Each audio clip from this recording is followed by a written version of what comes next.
ہوتی ہے وہ ہمارے نقص پر، ہمارے عیب پر دلالت کرتی ہے. تو رب تعالیٰ نے سبحان کہہ کر اس چیز کا جواب دے دیا، فرمایا کہ یہ نقص اور عیب تمہارے لیے تو ہوں گے، اللہ کے لیے یہ نقص اور عیب نہیں ہے. وہ جب چاہے، جس کو چاہے، جتنی دیر میں چاہے سیر کرا سکتی ہے. اس لیے تمام عیوب سے، تمام نقوص سے اللہ پاک ہے کہ جو اپنے محبوب کو سیر کرا.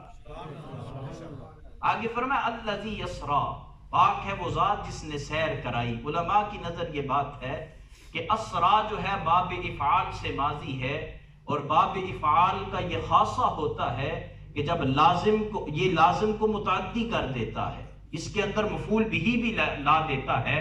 جیسے فور ایگزامپل سیر کرنا جو ہے اس کا معنی کیا جائے تو سیر کی، تو جب اسی کو باب فعال پہ لائیں گے تو مطلب ہو جائے گا سیر کرانا. اب سیر کرنا اس کا معنی نہیں ہوگا بلکہ سیر کرانا اس کا مطلب ہو جائے گا.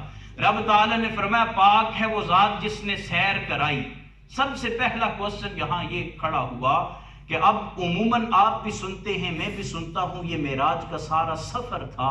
اب یہاں رب تعالیٰ فرما رہا ہے یہ سفر نہیں بلکہ یہ سیر تھی. اس کے اندر کیا حکمت ہے؟ سبحان اللہ. اس کے اندر حکمت یہ ہے کہ سفر وہ ہوتا ہے کہ جو ایک پوائنٹ سے دوسرے پوائنٹ تک کیا جائے، from one place to another place. اب درمیان میں کچھ بھی ہو اس سے اس سفر کرنے والے کو کوئی غرض نہیں ہوتی. فور ایگزامپل ہم براڈ فورٹ سے چلے، یہاں آنا تھا تو ہم عصر پڑھ کر وہاں سے چلے، مغرب یہاں پڑھی، درمیان میں کیا تھا؟ راستے میں کوئی انجوائے کرنے کے لیے کچھ چیزیں تھی، کوئی کھانے پینے کے لیے تھی. ہماری توجہ اس طرف نہیں تھی بلکہ اپنے پوائنٹ کی طرف تھی. تو یہ سارا کیا ہوا؟ سفر ہوا.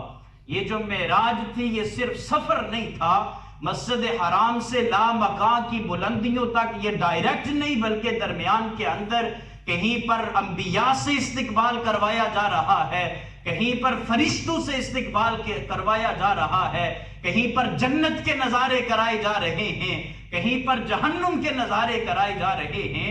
تو پتہ چلا یہ صرف سفر نہیں تھا بلکہ سیر تھی، جو مختلف جو ہے ٹائمز کے اندر، مختلف جو ہے وہ چیزوں کے اندر اس کو تقسیم کر کے تو اللہ رب العزت نے اپنے محبوب کو اپنے پاس.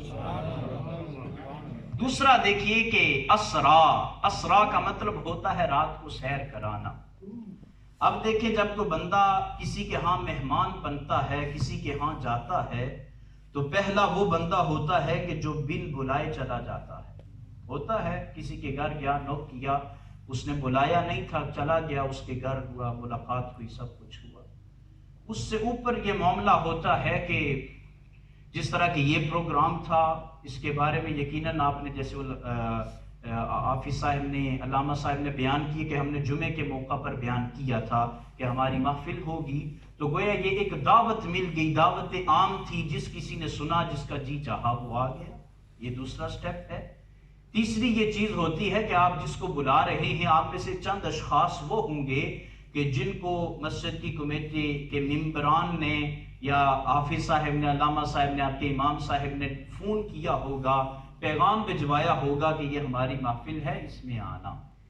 تیسرا سٹیپ یہ ہو گیا. اس سے اگلا یہ ہوتا ہے کہ جب کسی کو بلایا جاتا ہے تو اس سے زیادہ ہی پیار ہو، زیادہ ہی محبت کا اظہار کرنا ہو، تو پھر بعض دفعہ جو ہے نا سواری کا اہتمام کیا جاتا ہے کہ وہ وہاں سے کیسے آئے گا، چلو کو گاڑی بھیج دو، سواری بھیج دو تو اسے لے آئے گا.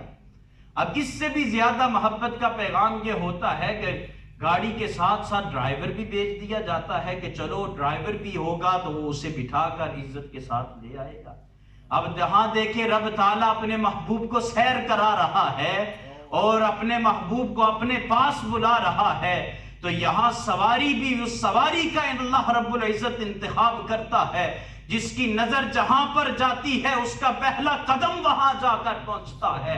اور جس خادم کا، اور جس وہ ڈرائیور سمجھ لیں، ڈرائیور کا مطلب یعنی کہ جو لانے والے تھے حضرت جبریل امین، اب ان کا جو انتخاب رب تعالیٰ کرتا ہے وہ بھی کوئی عام خادم نہیں ہے، عام بندہ نہیں ہے، وہ نورانیت کے اعلیٰ منصب پر فائز ہے، اور تمام جتنے بھی ملائکہ ہیں ان سب کا سردار ہے. اس کو رب تعالیٰ جو ہے اپنے محبوب کے لیے بھیج رہا ہے. فرمایا آ محبوب یہ سب سے زیادہ محبت کا پیغام یہ ہے کہ ہم نے سواری بھی بیچی ہے اور اپنے خادم کو بھی بیچا ہے، اب اس پر سوار ہوئیے اور آپ تشریف